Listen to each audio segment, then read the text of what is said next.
this wholesome girl. And then, of course, she burst out with that iconic role as Sandy in Grease.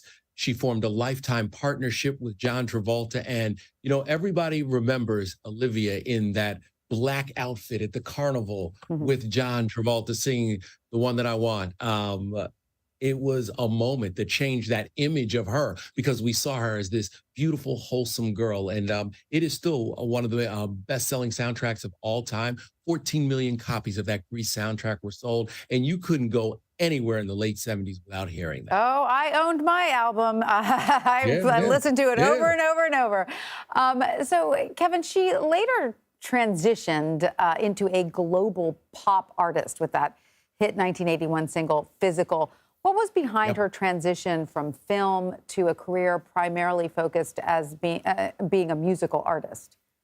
We can't forget that she was always a musical artist. It's where she got her start, but she also changed her image and turned into more of a pop princess. And in the early 80s, you couldn't turn on MTV without seeing that Physical video. And then don't forget, she also had a big hit before that with Magic. She had 2 albums that topped the Billboard 100, and she was, in that moment, a global superstar. And everywhere she went and everywhere she was, people loved her. She was beloved. And she was always this, the nice girl. But she shed that image a little bit with Physical, if you remember that video, with the Jane Fonda vibe. But it also was very different for Olivia because she was in the tights and she gave you a little bit of a naughty look. Right. She was a person who managed to kind of reinvent herself in the early 80s. And it's what kept her on top of the charts. And then, of course, later in life, she battled cancer, and she spoke about that to some degree. What will her overall legacy be, Kevin?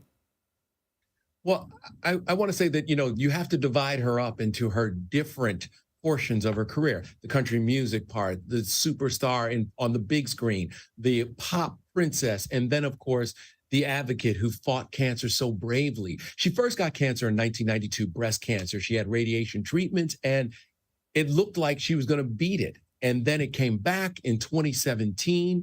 And it was interesting because we had a chance to sit down with Olivia on several occasions and talk to her. And she even brought her daughter Chloe in as she was launching different career moves. And the thing about Olivia is she was always that person you saw on the screen, that person you hoped she would be.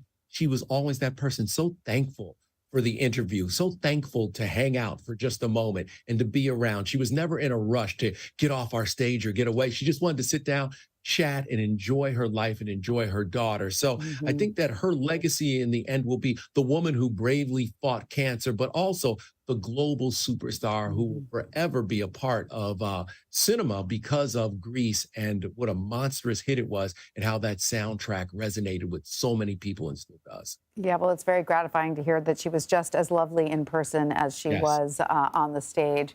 Kevin Frazier, thank you so much for joining us to talk about Olivia Newton-John as she passes, and so many of her fans remember her. Thank you. China continues its military drills around Taiwan. Coming up, we'll speak to former U.S. Ambassador to China, Max Baucus, about the strategy behind this aggressive move. Plus, more migrants arrive in New York City, while Texas Governor Greg Abbott says the Big Apple is now part of his strategy in Texas to combat the Biden administration's border policies. Your stream.